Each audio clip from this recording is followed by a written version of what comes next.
If there's any truth to the claim that familiarity breeds contempt, what happens when you look in the mirror and see your sister looking back out at I you? think when we were kids, Mom always dressed us alike.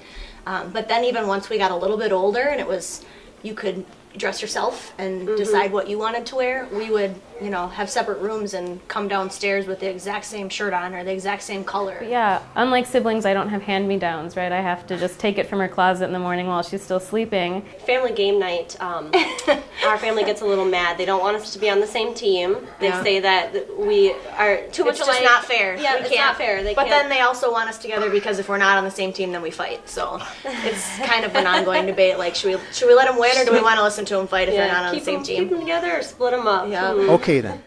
Let's play a little game called Can You Read My Mind? Please answer as fast as your mirror image genes and joint experiences allow. What's your favorite color? Green. Orange.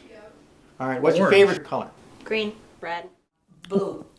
No, mine is more burnt orange or red. What's your favorite flavor of ice cream? Blue Moon. It would have to be Blue Moon. I'm not much of an ice cream guy. I would say Blue Moon too. I would say cake batter. Oh, chocolate. All right, favorite food? Any kind of pasta. Pasta. Yeah. Pizza. Oh, pizza, without a doubt. Sarah likes Asian food. I like Mexican food. Yeah, takeout is a disaster. We can never decide on what to get, so we always end up having to just settle for pizza. Favorite actor? Liam Hemsworth. Me too. Favorite actress? Ooh, that's a good one. Mine would have to be Jessica Biel. Oh, yeah, for sure. Summer Catch? Yeah. Sarah often wants to watch a documentary, and I shut it down immediately. Abby ends up forcing us to go to a Marvel movie, and I will just tease out the realistic parts that I can latch on to. I think we can do the metal one. You can only imagine the inside jokes. Okay. We don't have inside jokes. It's more Something is, at that moment, funny to us simultaneously. yes, and it's just a glance across the room, and you know exactly what. What of that moment was funny. I think Sarah and I think we're the funniest people. Yeah. Ever. I think Abby's probably the funniest person I know other than myself. So there is some evidence that shows fraternal twins tend to share some personality traits. There's also evidence that identical twins are not as identical as they grow up as you might have expected. And so identical twins can actually develop quite different personalities even if they were raised in the same environment. And that indicates that development and genetics is a lot more complicated than just which chromosomes do you inherit from mom and which from dad. I'm drumming. What are you doing, Jackie?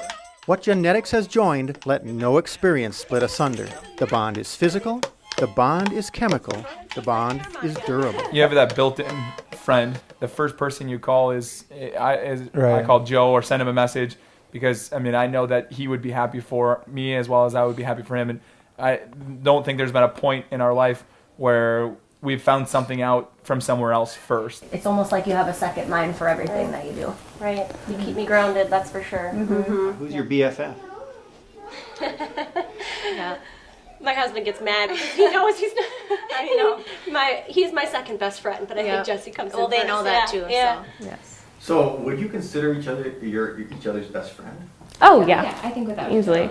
Which is, I think, an unsatisfying answer for some people because siblings are automatically have a relationship, and I think a lot of people are trying to find, a best friend as a relationship that is apart from family or apart, something that you choose, you elect to have a best friend, which I think we have, but, why wouldn't your best friend be the person who is most similar to you in some ways and challenges you to think differently in the most intimate ways? I think people often say, I wish I had a twin. And you know what? They are right. They are so right. Everyone. They should wish they had a twin. It's unlike anything. Yeah. It's an unbelievable relationship that I think very few people are fortunate to have in their life.